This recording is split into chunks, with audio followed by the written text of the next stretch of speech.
Welcome back to Mummy Matters. This week, our guest is a mum who found her purpose by starting her own coaching business called Ripple Touch. Want an insight into the world of motherhood? Stay tuned as we discuss the journey in its entirety with no frills attached. I'm so excited to introduce to you Dara Shah. Thank you, Raki, for inviting me. So I'm Dara. I have my own coaching business, which is Ripple Touch.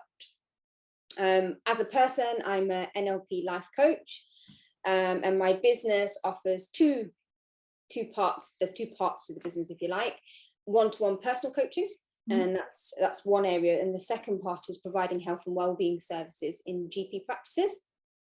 Set up the business, it came about in 2019, and I got up and running 2020. So I think that's when lockdown happened. Yeah. So interesting journey. So before that, I have two children. Sienna, who's just turned 4. So she was born in 2018, July. I then obviously did mat leave. I returned to work a year later, I want to say, but I fell pregnant again, and I found out in December of the year she was born. With my second, not planned, didn't even, anyway. So that happened.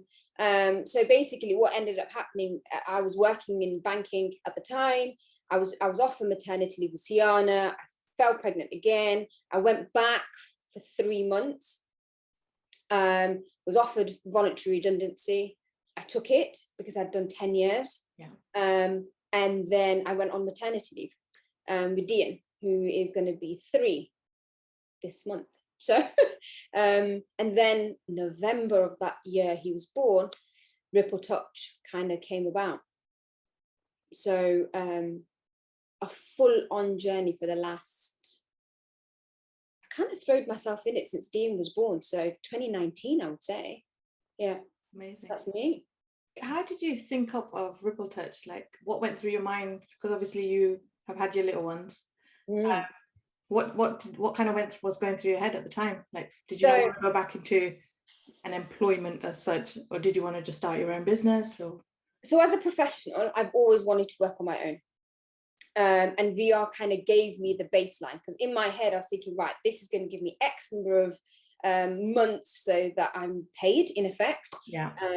And if I don't do it now, I'm not going to do it. Yeah. That was my professional head. My mum head, bearing in mind I'd already done 12 months maternity, I wouldn't have said I'm I don't know what you call it, a natural mum. I'm not particular. I mean, before kids, I wasn't one who was particularly like, oh, I love kids, I want to spend time with them. Kids were just kids. I mean, nieces, nephews, I mean, I'd love to play with them, but I was quite happy. I wasn't particularly broody about it. Yeah.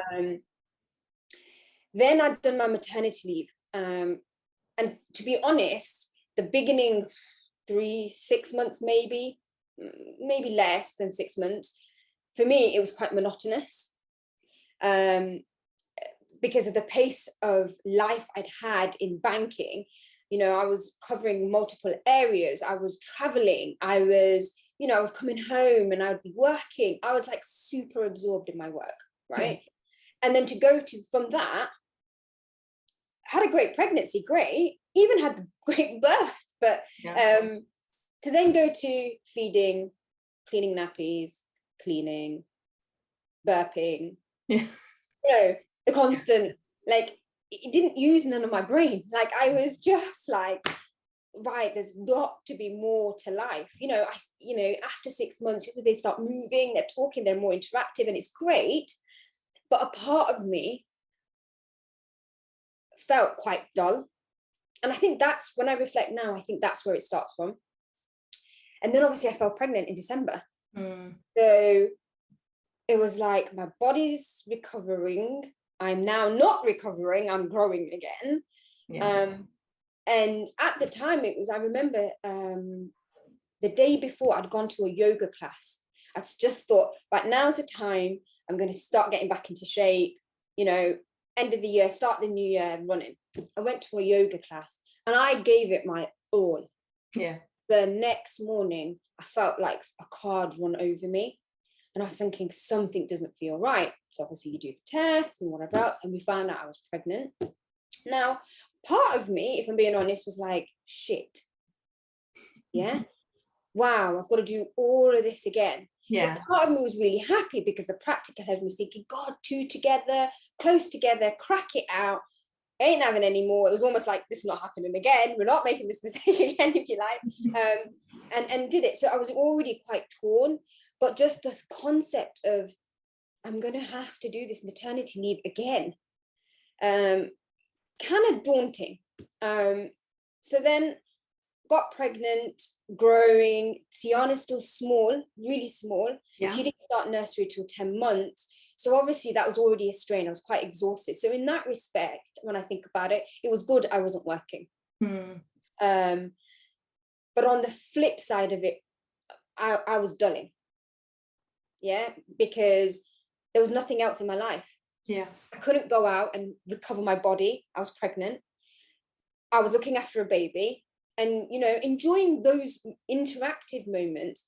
But all the other crap, I mean, what I was looking forward to was, oh, while she's having a nap, I'll go and do the washing load and I'll clean this bit up and I'll do this. And it's like, wow. And then it got to the point when we got to Dean and Dean was due, bearing in mind I'd gone back into work for 3 months. Yeah. It was almost like I found my life again. Yeah, I was pregnant, but 3 months I was like, I'm working, I'm in it.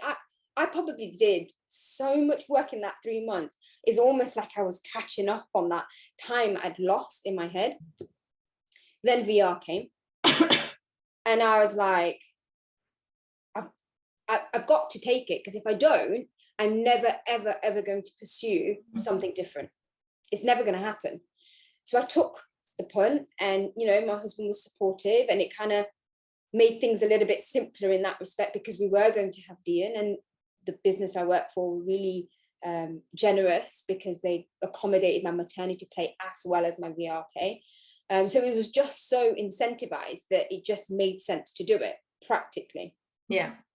Emotionally, having had Dean, I think not just for me, but for my husband as well, it dawned on us the intensity of having 2 really young children. Because at this point, Sienna's 13 months, just under. Yeah. And then I've got a brand new baby. So Sienna is developing in her own right. So she needs that nurturing, that attention. And then we've got a brand new baby. Yeah. Like it really strained us as a person already. And I was already feeling strained, but strained us in our relationship because we weren't a partnership. We were literally mum and dad. That was the only role we were really playing. And obviously he had his work. Now, by this point, it almost became like this house was my domain and nobody could interject in it. What I said needed to happen in my head. That's how it felt. And if it got disrupted, I used to become so irate about it. Like, why can't you put this away? Why can't you do this? I'm doing this here. Why can't you just put it properly? Like, it was just nitpicky behavior. Yeah. And that isn't me. And it wasn't me prior to kids, right? And that's when I started to realize that something doesn't feel right. And when I reflected, it was easy to blame him because my initial reaction was, you get to go to work. You get 7 hours where you get to be an adult. You get to have adult conversation. You got to do your work. Yeah, great. But you get out and be something else that isn't being a parent. And I'm here, not only am I breastfeeding, I'm giving my boobs out to, you know, I'm physically changing. I physically changed. And mentally, I'm brain dead. And the best way I could probably describe it is I felt like a doormat.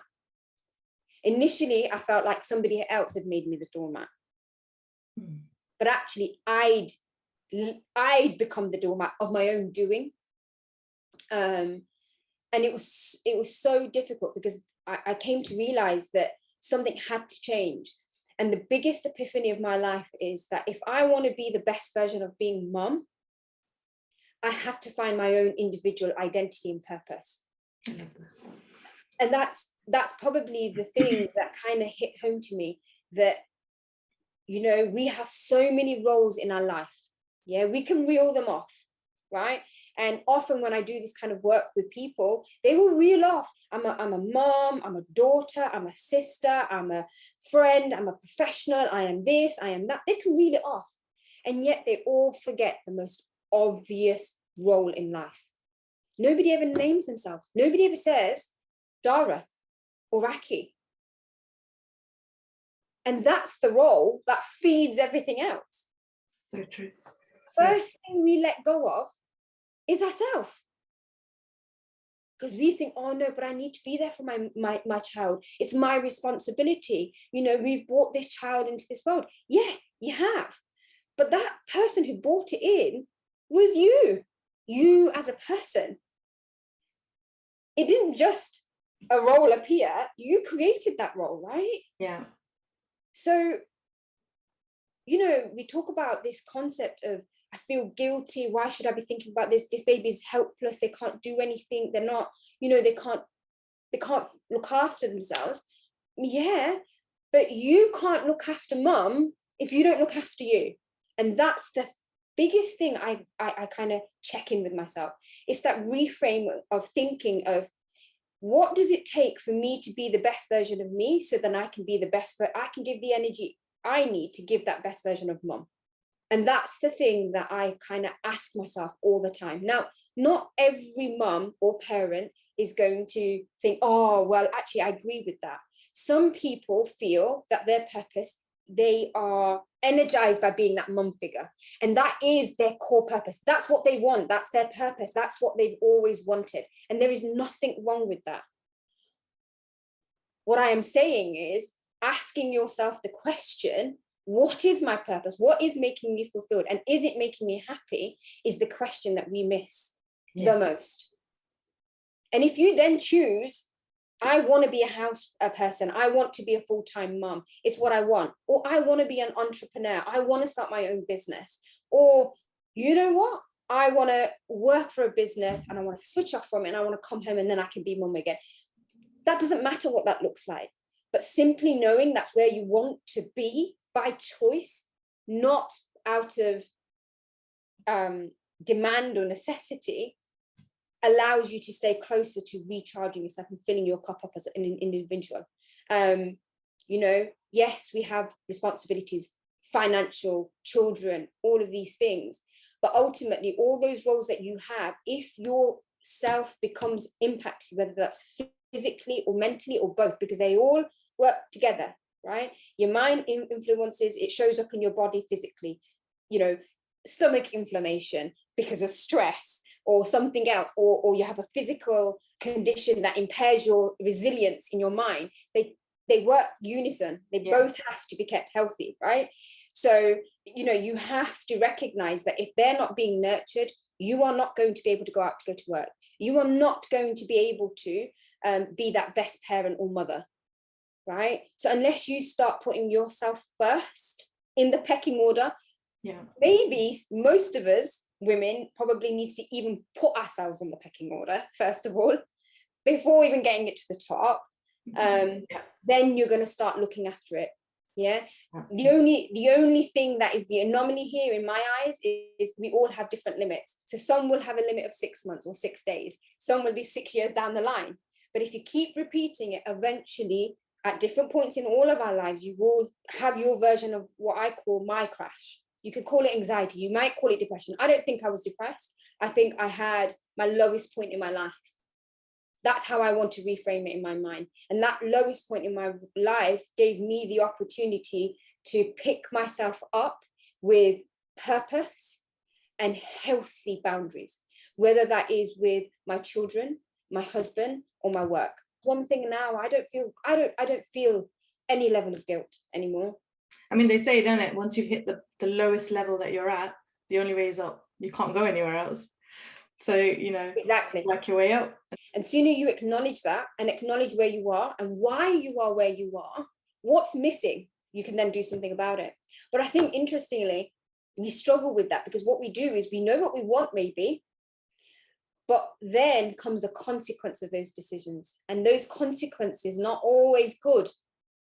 There are bad consequences or not so great consequences. And society and culture and your background and your family dynamics sometimes become the reason why we don't make that decision.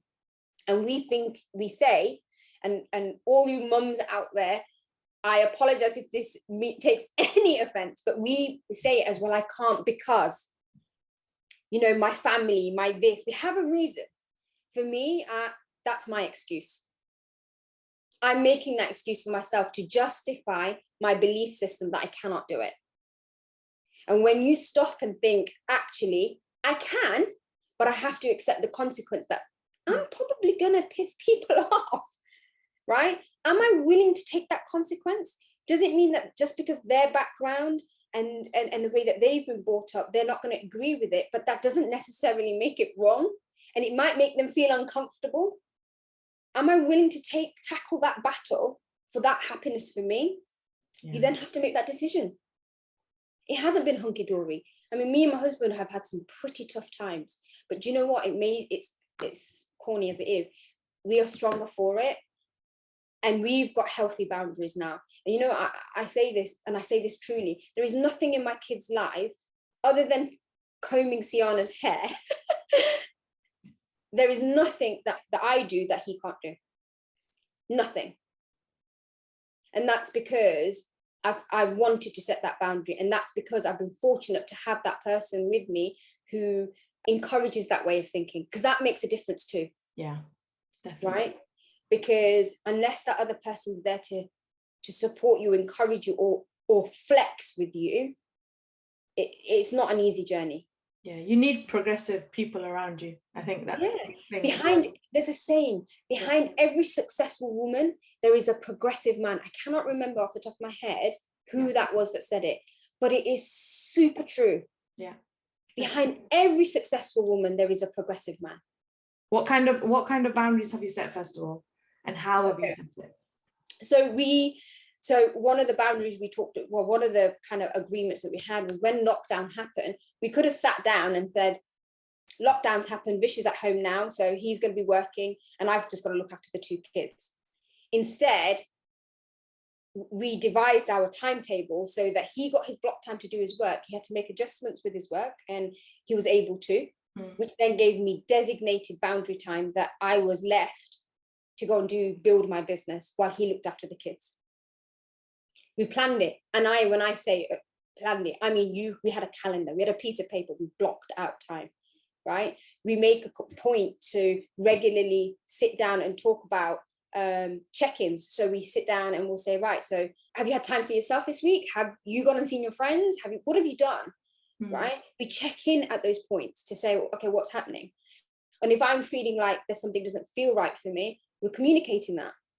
And those, when I say boundaries, is that we've learned to understand how we want to be approached. A great way to do that is there's a love language quiz.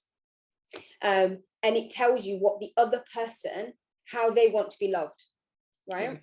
So we tend to love somebody because in the way that we want to be loved. But actually a successful relationship is understanding how that other person wants to be loved and them understanding how you want to be loved. So my love language is, if he does a few things for me around that help me out here and there when I'm having a really, really intense day, that shows me that he loves me in the way that I want to be loved.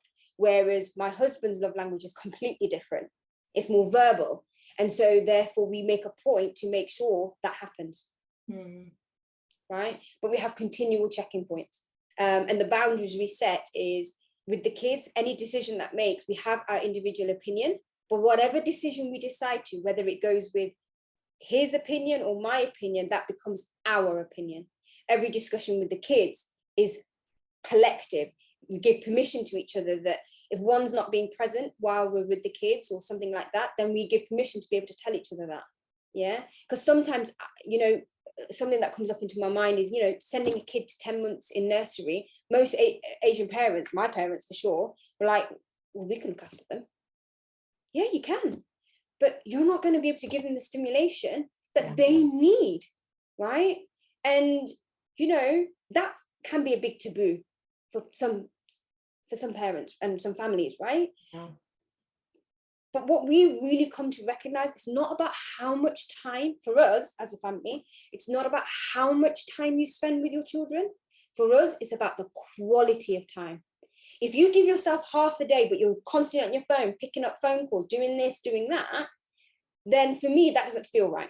I'd rather give an hour to that chat to my kids that I know I'm 100% present, my phone's nowhere near me, and I'm there, then give them half a day.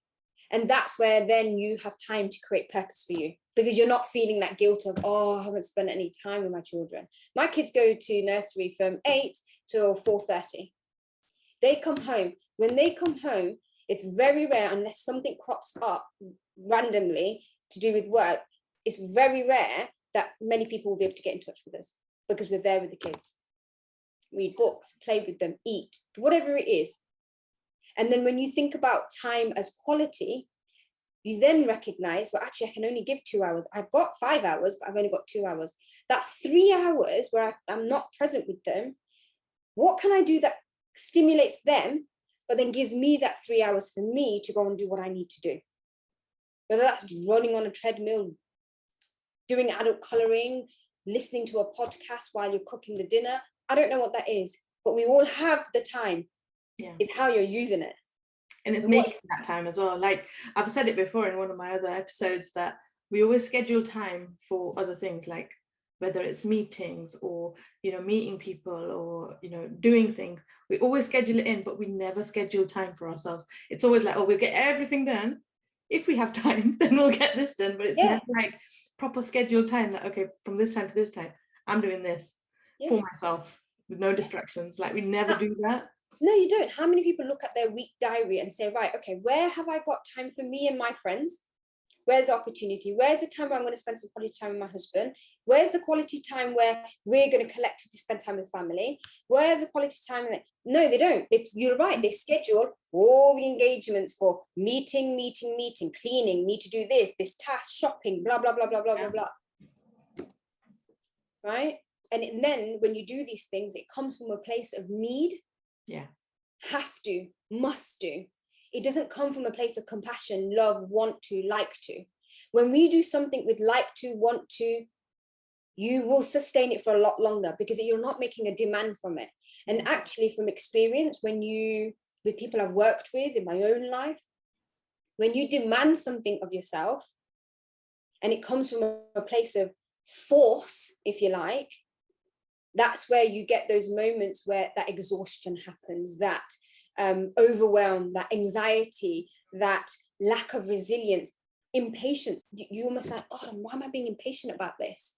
Why am I being snappy with my kids? But then guilt comes in. You feel guilty, and then you're on that cycle. And again, not every day is perfect. I am not saying my world is perfect, but I know where I am, where I want to be in my life, in my family life, and I'm going to take the good and bad with it.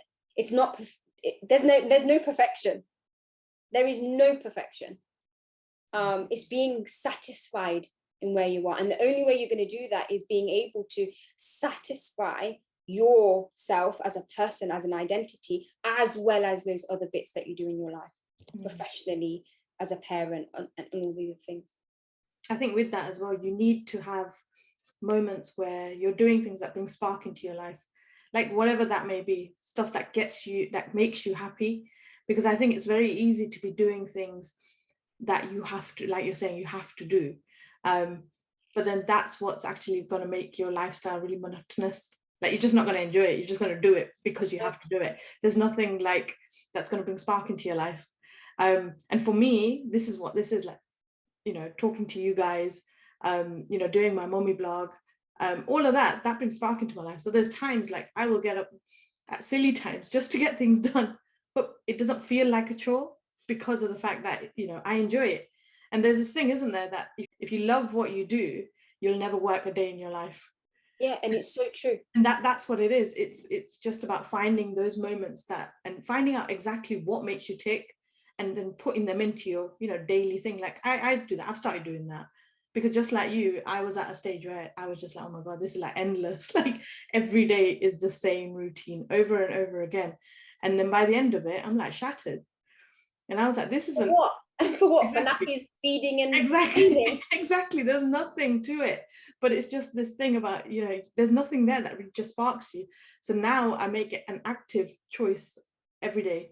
I have to do something, even if it's just 10, 15 minutes, something where it just, you know, brings me back again, aligns me again. And it's helping me so far. Like I feel it. I feel such a difference.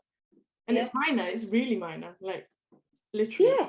But you know what you're describing is that the concept of filling your own cup up. We fill up all the cups in our life. We forget to fill the cup up in yours. And that 10-minute you get every single day, if that is not only doing it for you, but you know, mums out there, thing I would say to you, just by you demonstrating filling your cup up, you are teaching your child the lesson of life. This is not something you can read and be educated on. They will experience it. They will see that their mum looks after herself, and so she can look after me. That is the best lesson that you can teach your child in the world that we live in, that it's really okay and acceptable for you to look after yourself, the self-care, the self-love, to fill your cup up, do something that makes you smile.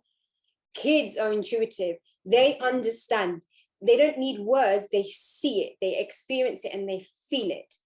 And if you can demonstrate that in day-to-day life, that you as a mom can take time out for yourself, and it's okay to, and explain to them, mommy needs a bit of time, best lesson ever.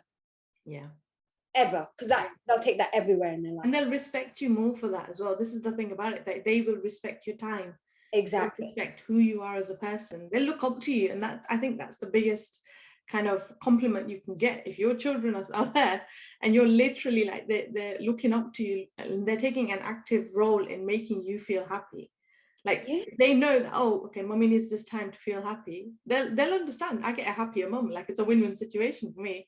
Exactly. You know, like all the kids that enjoy a parent who is less snappy, you know, who makes time for them. Like you're saying, quality time. Like when you're with your child, yeah, you can answer those emails like easy, sit on your phone and do it now. But you're not gonna gain anything from it apart from answering a few, you know, emails or whatever. But the time you spend with your child, that's going to actually build so many connections with them. It's going to teach them so much.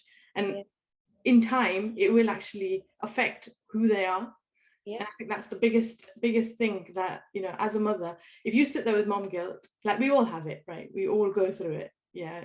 But I think recognizing that mom guilt's going to be there and being able to not let that get to you, I think that's going to help as all us moms. I don't know, is there a way that you kind of get over your mom guilt that you go through? So I'm going to reframe that if that's okay. Yeah. I wonder whether if we looked at mum guilt as just something that makes us feel uncomfortable. Because the language you're using is already got a negative connotation. Language plays a massive part in our life, and reframing simply your language can change everything. So I practice reframing guilt for uncomfortable.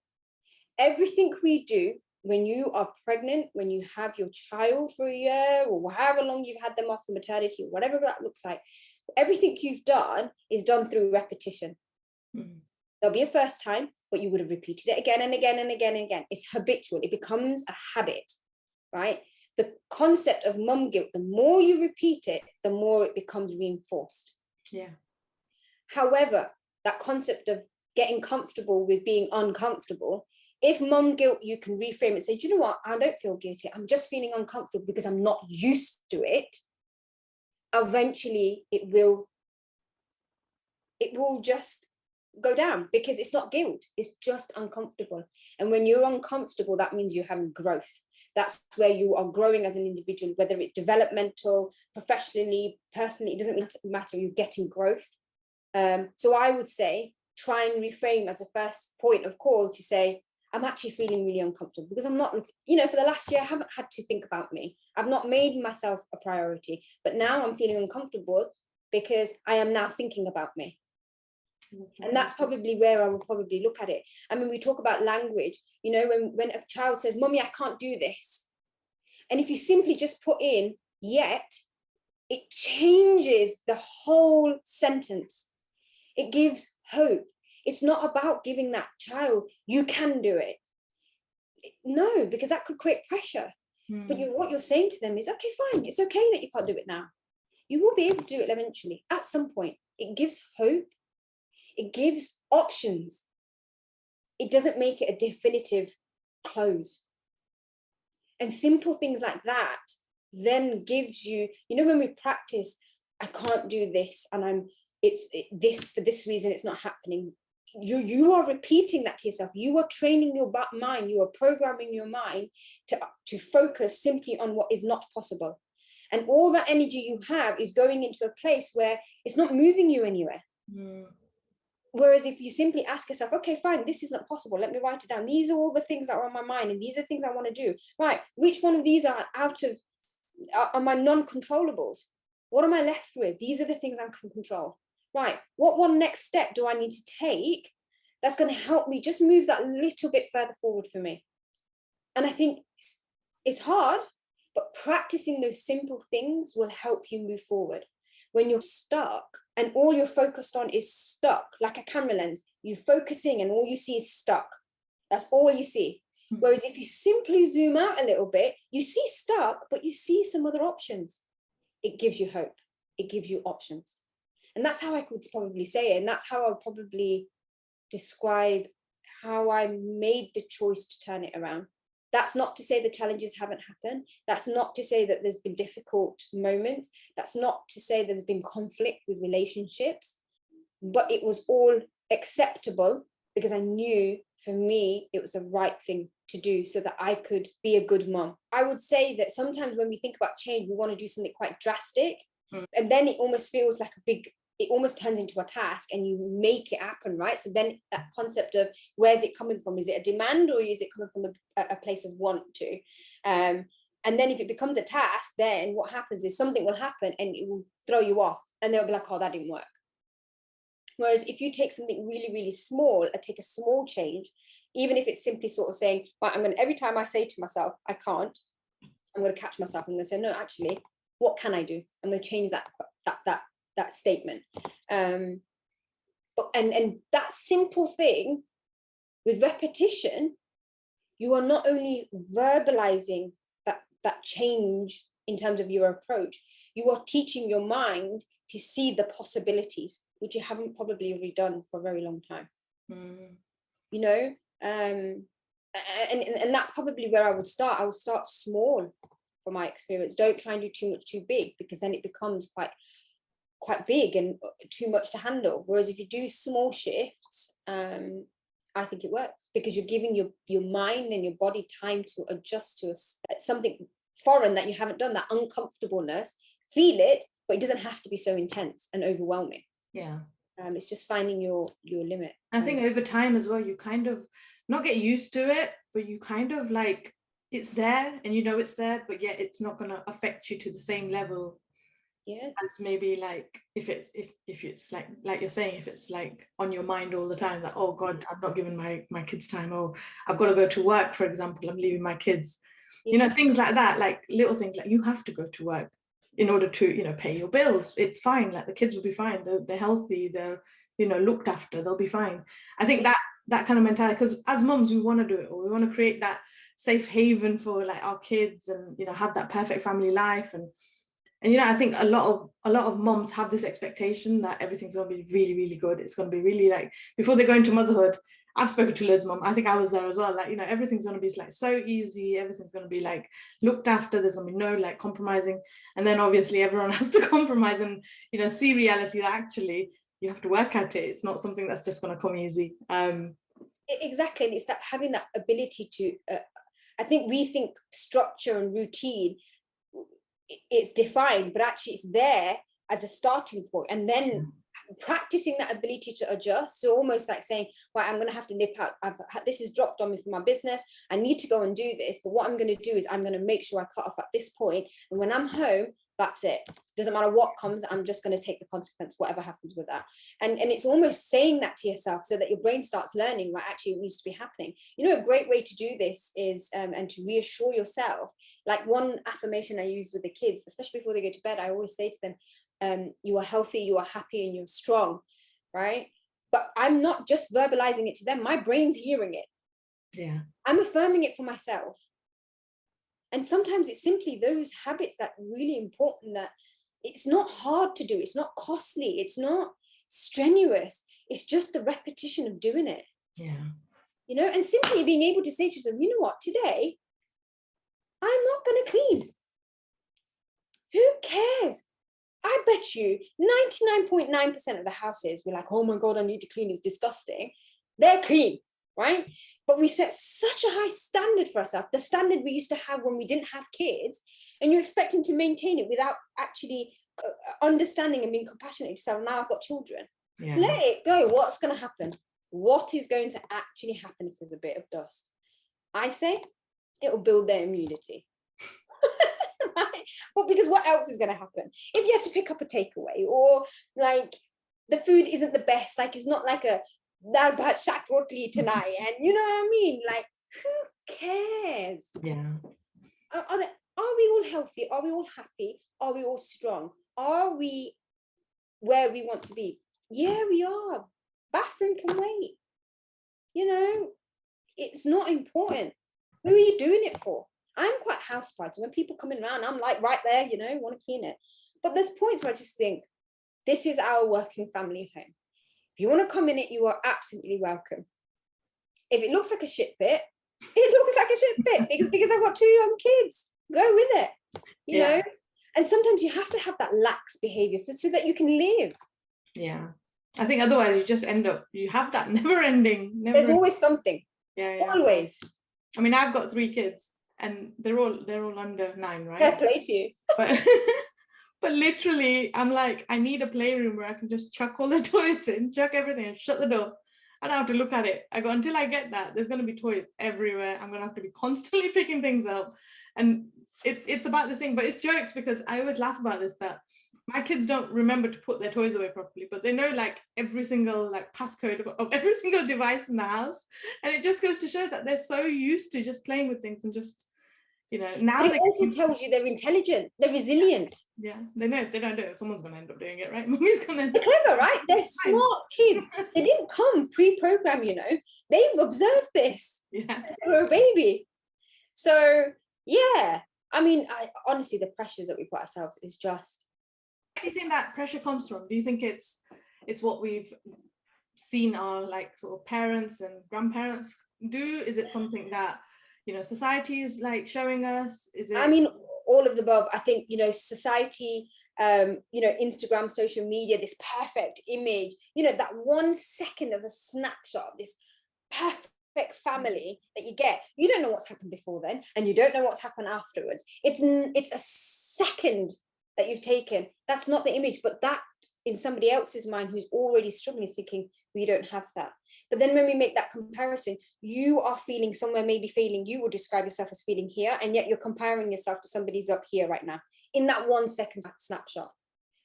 You know, social media plays a massive part. You know, as parenting, my time, I would say 90% of who I am, my values and my beliefs were influenced by my family, right?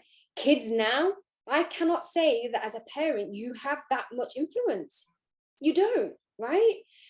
Culture, expectation, you know, I mean, nanekarai. How many times have you heard that for you Asian mums out there, right? You can't do this. Who says you can't? Yeah. You say you can't, because that's what you were taught, maybe. And you have to be able to respect that. They are telling you what they have been taught, right? But you have to then think to yourself, that's what they've done. Which bits do I want to take from that which I agree with, right? So for me, this concept, I'll give you an example. Diva, like doing prayers and stuff like that, right? So it has to be done every single day, always done. And in my household, we have a temple, we have a mandir, and we use it. But we make a point. If we don't make a point to do it every single day, if our heart makes us happens and we get the urge to go and do it, we will do it. If my kids come out the shower and they want to go to the room and say hello to Jeje, they'll say hello to Jeje. It's not compulsory. So I'm maintaining culture, but I'm maintaining the culture in my eyes, for me, in our family. It's when it comes from the heart, that is when it's the best, not because it needs to be done. Yeah. And with that, you get disappointment from parents and grandparents and all the other stuff that you do. But, you know, selfish, maybe, probably what people would say, depending on who you speak to. But does it work for you as a family and you as an individual? Does it sit with your values and beliefs? If it does, it doesn't have to make it be wrong. It's just got to be, it might just be different, because the world that we live in now is very different from the world that they lived in. And I often say this: you may not agree with something that I am doing, and I respect that. But what I am asking you to do is respect. That's our decision, and that's that boundary piece. It's having that communication, acknowledging, right? You know, I understand where you're coming from, but I'm asking you. You may not agree with it, but I'm asking you to respect that. And there'll be toxicity. There'll be challenging conversations in that. And then you have to sit and decide as a couple, as a family, where do you draw the line? How do you expose yourself less to certain people that you know that are not bringing you the happiness or the relationship that you want in your life? And it's hard because certain people in your life are not by choice. And it's not that you don't love them, but you just can't take them in the quantity that they want to expose themselves to you. And you have to create that boundary, because goes back to that piece. You're better off spending less time with that other person externally, whether it's family, friends, and being able to be present and tolerant of their behaviors and respecting them as a person, than exposing yourself in day out, getting really irate with them. Then you shut the door, come home, and then you're both bickering between each other and hashing it out. This happened, that happened, this happened, that happened. And then that's toxicity between you. Is not helping anybody. And that's a real hard concept for people to believe or understand. But with repetition, people do get used to it. Yeah. You know, my mum and dad are very introverted people. They don't go out very much, not sociable. They don't do any of that. And I respect that. And to be honest, I'm kind of like that. It's only my husband's brought something different to me, and he's more extrovert, and we've had to find our balance. And, you know, my dad's expectation would be, you know, every single day phone corona, you know, every day you've got a phone, every weekend we must see you, and that's a big pressure, right? Do we go and see them? Yeah, most Sundays we'll go for breakfast, but some Sundays we make a choice not to go. And it's healthy for them, because then they don't have that expectation that it's set in stone and it's always going to happen. Yeah, they may not like it, but my dad and mum respect it, because that's the way and the world that we live in now. You know, kids have activities, you know, you want to go away with your friends, you have holidays, you know, it can't be that defined. And it's not that simple. There's so many other exposures that, you know, they have. And I think that's the challenge it is. And if you're expecting it to be all smooth running, it's not going to be, but you have to be prepared for that. Yeah, a clear understanding of what it is you guys want as a family, but also the consequence of those decisions that you are going to make, and sticking to them, because chopping and changing then creates mixed messages. Same way it does with kids, it does with adults as well. Yeah. And that's when I say those healthy boundaries is respecting. Maybe you don't agree, but it's respecting. Yeah. That. And that's it's one of these things I think a lot of people struggle with. I think it affects a lot of family dynamics as well. And it does. Tension. Yeah. So if there's any tips that you probably have about setting those boundaries in particular, then tips I would say is be really clear about what it is that you're trying to achieve, what you want to have happen. Be clear about what the potential consequences are. So consider other people that it's going to impact and how it may impact. You can never know. It's almost like a calculated risk. And then ask yourself the question, based on the consequences that we could face, so we might offend them, but then they might get distant from me, or I might not see them as often, or they may make remarks to me and make me feel like I'm doing something wrong. When you recognize those consequences, you can either choose to accept them or not accept them. It cannot be anything in between. because you have to accept the other person in front of you. The same way that you're asking them to respect your decision, you have to respect that they are going to react in a particular way. Yeah. Right. So then you need to think about, okay, so how do I minimize that guilt or uncomfortable feeling, I would say, so that I can maintain this boundary. You've got to be clear why you're doing it, what's it going to give you, how you're going to do it, and the consequence it can have. If you're willing to accept that, then you take the step and know that it's not going to be easy, but you know you're doing it for all the right reasons. Yeah. And it takes practice, and it takes, some ways it doesn't work. Some days, sometimes you have to adjust. Sometimes certain situations require that the boundary has to go out the window as a one-off, but it's really important to put that boundary back in. I guess some of it is you being able to learn to control, to move again, moving that boundary around and communicating it. Simply just going and doing it. Remember, there's an impact to everybody around it. Everybody has wishes and dreams, grandparents, parents, everybody has dreams, right, of what it's going to be like. Yeah. And we have to try and understand that, but it doesn't have to be at the expense of your well-being. If you know certain people coming to your home and you feel like on edge, that's not healthy. You need to look into that stuff, and you need to ask yourself why and communicate that with your partner. I mean, like I said to you, I'm very fortunate that we are on the same wavelength because we talk about it. I cannot say that we both agree all the time, 100% not. And he comes from a very different background and I come from a very different background. But if you can talk about it in a safe space, you can navigate better. Having that second person support for me is invaluable. I wouldn't be where I am if I didn't have him. Because it's okay for me to challenge, and I'm in a safe space which gives me permission to articulate rawly exactly how I'm feeling or want to happen. And I love challenge. That's the person I am. I want somebody to push back at me. I can't have somebody who's just going to say, oh yeah, it's okay, because somewhere on that line, that person's probably feeling suffocated because you're constantly taking control of everything. So you have to be aware of that other person too, right? Yeah. It's a complex thing, but I would always say start simple. Stop trying to overcomplicate it. And acknowledge, take the consequence it is. The biggest thing we struggle with is we want to make a decision, but we don't want to accept the consequence. Yeah. And that's the problem, because as soon as you start acknowledging and accepting the consequence, you become more empowered and trusted in your own decision. You then think, you know what, I trust my decision. I know it's the right thing. And it's okay if the whole world is against that. I'm not hurting anybody, harming anybody intentionally. I'm doing what I need to do to protect me and my family. It's funny you say that, because I've actually, for a while now, we've been doing it with the kids.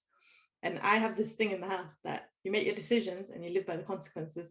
And so literally the kids have grown up with this thing that, okay, I can act naughty, I can not listen, but then there is going to be a consequence and they have to live by that. And obviously it's really minor what they do.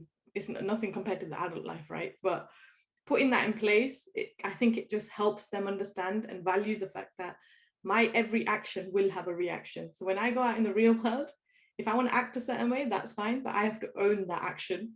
I have to make sure that, it's, and I guess that's the same with adults. Like, we have to just appreciate the fact that there will be consequences to our actions, but it's how much you're willing to own what you're doing. Like, if you seriously cannot be bothered with the reaction that you're going to get and nothing else is going to matter, would you say go with the reaction that you have, or would you say kind of hone it in a little bit and maybe see how other people are? Because obviously everyone's different, right? Like, I know moms who aren't fazed by those around them, so they'll be like, this is my thing, these are my kids, I need to do what's right for them. What other people say just does not bother me, I'll just do what I need to do. But then on the flip side, you have moms who are like completely the other way, where it'll be like, no, if I say anything, then this person's going to get offended, or that person's going to be offended, and as a result they end up not doing what works for them, and they'll kind of just give in to all this outside pressure. So I mean, how do you kind of manage that? It is different. So we all come with our different resiliences and different abilities, but if you always go back to the simple thing of whatever decision you've made, you have to accept the consequence. If you've chosen to not give a toss about what other people are around, know that people's reaction to you is going to maybe be a bit short or a bit more dismissive of you, and they may not be involving you more, right? Or the other flip side, that everybody will, on the face value, will be like, oh, doing this, and look how considerate she is, and all this you can tell which direction I am. Oh, that's amazing. But you have to accept the consequence. Yeah. whether it's halfway house or fully let go of what you really want, then recognize that that's your choice and you have to accept the consequence. But if you want to try and push back, I guess that is going to come with practice. Yeah, somebody may want to, they just don't know how to, right? So that's where they need the external support. I think the other part is that we forget is asking for help. Yeah, it's a huge one, right? Somebody who's never, ever done anything for themselves and they've always done for everybody else may not be the reality, fact. It might be what they feel and think and how they feel they are, their version for them. You know, it's not for me to say to them, no, that's not true. If they feel that way, then that's true. In their world, that's true, right? To learn to be able to do the complete opposite takes that external person to come in to support you. That's why you have coaches, you have counselors, you have therapists, you have family, you have confidence, you don't have to pay for it. You don't have to always, it's that other person who's neutral to you to help you on that journey that is very foreign to you, uncomfortable to you. And I think, you know, knowing what you want clearly and whether you have the capacity to do it then gives you the opportunity. Do I need to seek out help or can I do this by myself slowly? Yeah, I think you have to understand that and talk about it. But I think the first thing is talk about it. And there's always going to be somebody who's got something to say. Yeah, always. Yeah, 100% true. So what difference does it make for me? And that's how simple it is in my head. But that's not the case for everybody, and somebody else has to be taken on that journey. And what that then unfolds like, they may always want to be the halfway house to compromise. I'll take a little bit, and it's a win-win situation that we say in business. And that might be unacceptable. But ultimately, you have to accept the decision you make. And like you said, own it. With your kids, their world, those decisions they're making, you know, culturally before, what did our parents used to do? Maybe they protected you, they didn't let you get exposed to some X, Y, and Z, and therefore never had to learn consequence. And that's why culturally now it's such a battle, because as individuals and adults, our upbringing was we were never exposed to it, so we were never allowed to own it. How amazing is it that you're saying to your child that go ahead, make that decision. If you want to climb that chair and tip it over, I'm here to make sure that you don't crack your head open, mate, but you can carry on doing it. But just know the consequence is you're going to hurt yourself potentially. Yeah. Is that okay with you? Fine, go ahead with it. And it sounds really harsh, but it isn't, because they're making that decision. They're having the ability to choose. And when we talk about it and strip it all away, it's your lack of ability to choose is what we struggle with, when that control's taken over from you. And you know, that's amazing that you can do that with your kids. But also it's this thing that I don't think like our parents' generation, or even their like when they were growing up, I don't think they were even asked. I don't even think they were like, I don't even think they had a choice. It was just like, right, you're going to sit on this chair and you're going to watch this and you're going to do this. Yeah. You're going to eat at this time and this is the food. I remember like I've grown up in an extended family and it was this thing that until you finished everything, you're not getting up. We don't have that now. Now it's like, okay, what do you want to eat? What do you want to eat today? You know, like, and I think that's how society has evolved. Now people are questioning things like, you know, even when it comes to like religion, for example, I don't think my parents ever questioned anything. Whereas our generation, we're questioning everything. And unless we get the answers to the question, we're like, that's it. Why am I doing this? Why am I doing this? Do you know what I mean? Like, I don't think anyone even had that opportunity like back in the day. But now the fact that the modern mother, as I like to call it, it's completely changed. So we can't expect to use the same tools like say our parents did, because it's not that same society. It's not that same parenting. I think some other stuff you can draw from it, but I think the way we handle situations is very different today. And you know, this generation of moms, I think I would probably say is the most difficult, because you're not quite got rid of all of that told culture, dictated culture, if you like. And I'm being very like simplifying it. It's a lot more complex than that. And this expressive, curious culture. I think the moms in this world coming, you know, last 10 years going into the next 5-10 years, that's going to be the difficult stage, because we haven't experienced this world before. We're just touching on the surface of it, and this one is being drummed into us, right? And it's navigating that, what is an appropriate balance? And then obviously the next generation will be having a different weighted balance. And I think as parents right now, we've got a pretty tough job, because like I said, your influence is far less, and also the culture is changing. Yeah. And so unless we can respect what others have been going through or are going through, you can't simply understand why they've made the decision they have. There is no right or wrong parenting, right? And I say this, and I mean this, I'm not saying, I don't advocate violence or anything like that. I'm not saying that. But people do things based on all the things that they've experienced. If you went through somebody else's journey, letter by letter, exactly how they have experienced, gone through, thought through everything, you're probably gonna end up making the same decision that they've just made, that you are disagreeing with necessarily. And that's what we've got to remember. We don't have to agree with the action somebody's taken, but we have to respect that this person's been on their own unique individual journey that you can never say you understand, because you haven't taken every single step in their life. And that's why as parents, if we could just simply take that, you will take away so much pressure and comparison that we put ourselves through. They are doing the best they can with what they have. And I am doing the best I can with what I have. I think all mothers need to understand that, because although we're all in the same society, today's, modern mother, we're all still, I still get it from like other mothers. They'll be like, oh, so-and-so should have done this with their child, so-and-so. And it's like, so what? Like they're parenting their child the way they want to. Why does that make a difference? Like, let them do what they need to do. You do what you need to do. But we still see it. We do it because it then neglects us from having to look up, internalize what we're doing. We can almost say, this whole when did your child start walking? My child started walking at this one. It's like, you know what? Like, I get that, but they did it because they were ready when they did it. And you did it when you were ready to do it. What that time for you looks like should make no difference. But we can't help ourselves and do that. And where does that come from? Our parents, you had that comparison mindset. Belini chokri, am kairu. This girl did this. Ana chokra am kairu. Oh, and it's a doctor. And it's just undue pressure. Yeah. Right? And that's no fault of their own, because that's the culture they've been brought up in. And they can't help but use that language because that's all they've ever done for the last 60 odd plus years. But it's being able to find that boundary and sort of say, no, Mum, Dad, I don't want you to be having that conversation with, look, Dean's doing this or Tiana's doing this. No, Mum, Dad, you've got to stop doing that. They're doing what they've got to do.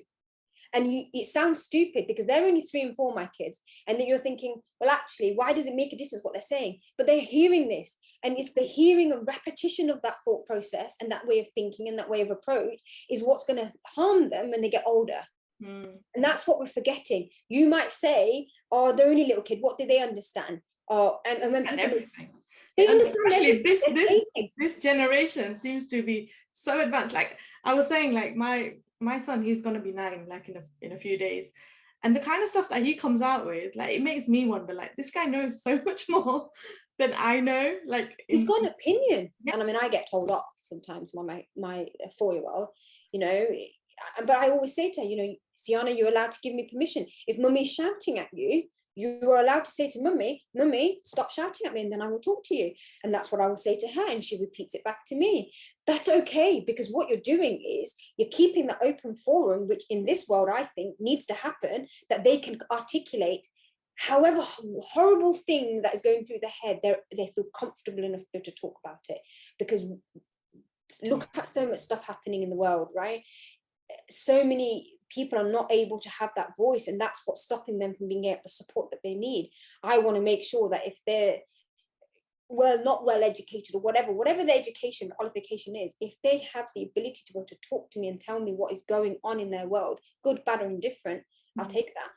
Yeah, because then I know I can help. And I think that just shows your relationship as well. Like I have the same thing with my kids. I have this thing before bed, we all sit down, and before they go into bed, we'll just talk about their day. We'll talk about what they felt, all that kind of stuff.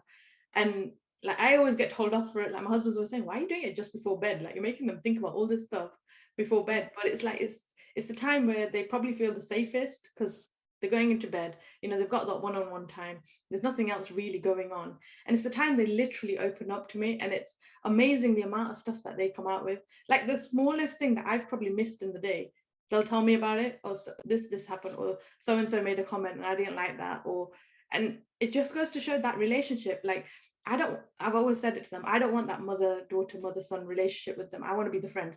So if at any point they are going through anything, no matter how small, they need to understand that they can come to me about anything. And I think I've had this from day one.